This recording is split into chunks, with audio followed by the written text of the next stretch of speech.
What I'm going to do today is to test several recording devices. These are by all means not all of them. I mean, one recording device you can hear right now, which is my camcorder that I do recordings on, which is a Canon camcorder. Then we're going to test microphones. This microphone here on a boom, it is a condenser microphone, BM800. It is connected to a audio device, which in this instance is going to be Alesis IO2. And the audio device is connected to my laptop that will be running Audacity software to record sound coming through the microphone. Another microphone that I haven't used at all is this realistic electret condenser stereo microphone. It has a symbol 33919A. That's how it looks like. It is a pretty impressive stereo microphone here with two inputs. It does require a battery. When we unscrew this bit, we can put a AA battery here for the amplifier circuit inside to work. Then another microphone that I have here is a Star Plus super professional microphone HS-306B. This is a dynamic microphone, so you can just use the cable here and connect directly to the microphone. It has a very nice design. I like the way it looks a lot. As I said, this is a dynamic microphone, but it can also be used with this wireless receiver, and then it can work as a wireless device. So it can be both wired and wireless. Then we have a sound recorder that I talked about before. This is Tech K7 Encoder 10. Its mainly function is obviously to digitize compact cassettes, but when we put an either SD card or USB stick, like I'm doing here, it can record stereo sound. It has two microphones here in the front, so we're going to test that.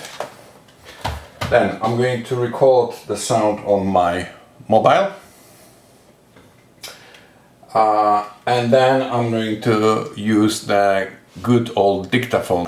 This is Philips Voice Tracer. Also it runs out of two AAA batteries, so no charging, cheap source of power, and also it's very lightweight and portable. It fits nicely in the pocket. I will also record directly on my laptop,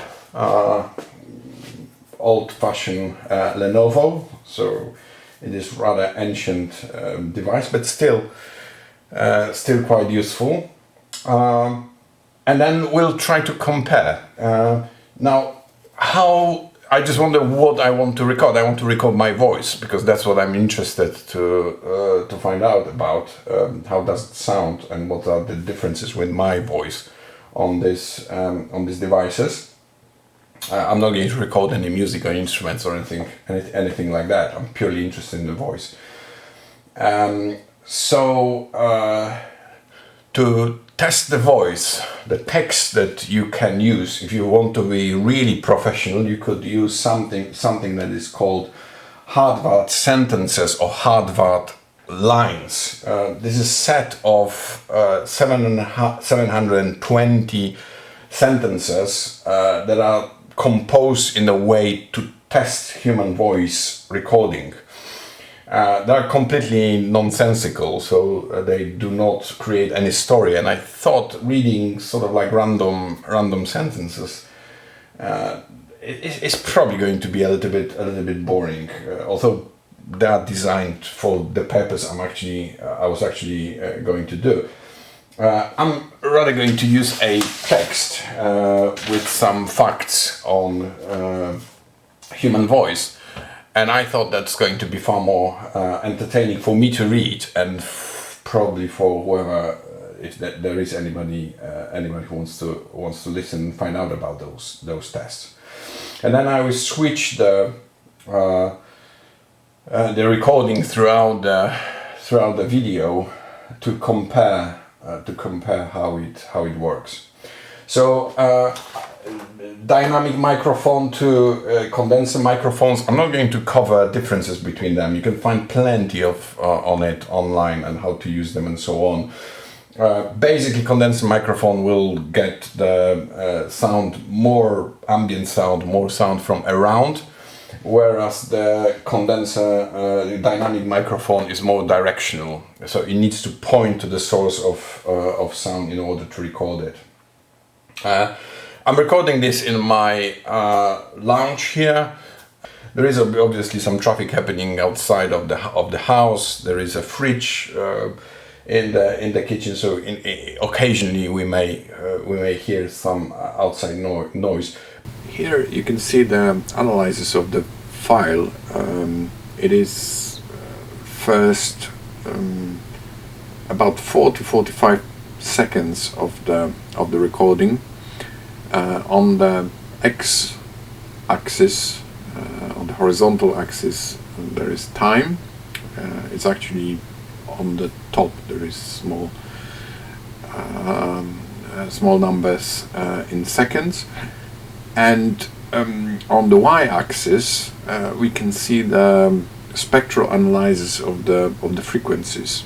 So we can see how many frequencies are in each piece of time, in each sort of like small slice of time. As you can see, it's from 0 to 20,000 hertz. Human voice, it's mostly around 300 to 3,000 hertz. So it's no surprise that most of the frequencies are in red.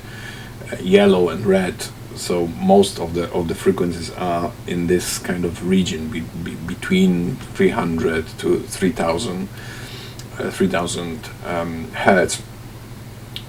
Some of the noise probably comes from the device itself, from the surrounding environment, and we can see there is a band here around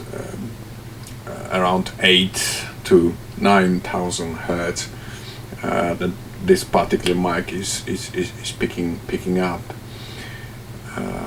So you can see some noise, and that's basically, this graph is to compare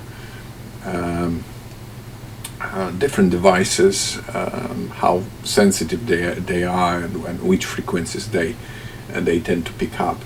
The second graph shows frequencies on the x-axis, on the horizontal axis, and on the y-axis, on the vertical axis, there is it represents again the whole file, how many. How much of this frequency is representing in the whole file. So this is the whole file that's being analyzed. And again, we should be seeing most of the frequencies towards the lower part of the spectrum. Actually, it is mostly below around 1000 hertz here, 1.5 kilohertz, and then towards the higher frequencies, it is disappearing. And here again, we can see this band around 7,000–8,000 kilohertz. There is sort of like more frequencies around this area. I guess it's some sort of like interference, some sort of noise that came through that this microphone picked up.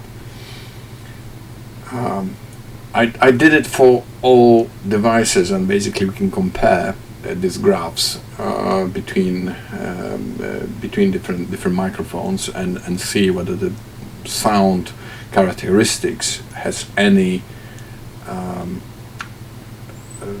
translation into how these graphs look like. But that's basically what these graphs are representing.